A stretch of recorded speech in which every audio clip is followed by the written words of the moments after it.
তো গাইস আমার ম্যাচে পড়ে যায় আরএসকে ব্লেড। তো সবাই ভিডিওটা দেখুন, তো কেউ ভিডিওটা টান দিবেন না, তো সবাই কষ্ট করে একটু দেখুন। তো আমি কিন্তু আমার সামনে কিন্তু আরএসকে ব্লেড, তাকে কিন্তু ওয়ান টেপ মেরে ওয়ান শট দিয়ে। তো আমি তাকে শুধু একবার মারি নাই, তোকে ওনাকে আমি কিন্তু 5 থেকে 10 বার মারছি ওয়ান টেপ। তো ভিডিওটা সবাই দেখবেন। তো লাস্টের পর আরএসকে ব্লেড কিন্তু আমাকে মেরে দেয়। তো বিশ্বাস না হলে লাস্ট পর্যন্ত ভিডিওটা দেখুন কষ্ট করে, বেশিক্ষণ না, 1 মিনিট 60 সেকেন্ড। তো লাস্টে কিন্তু আরএসকে ব্লেড কিন্তু আমাকে মেরে দেয়।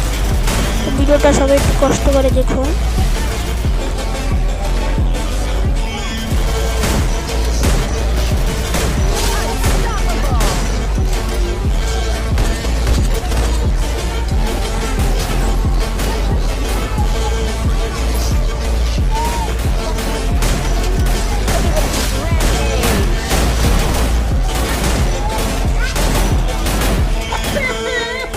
তো এটাই হচ্ছে আরএসকে ব্লেড।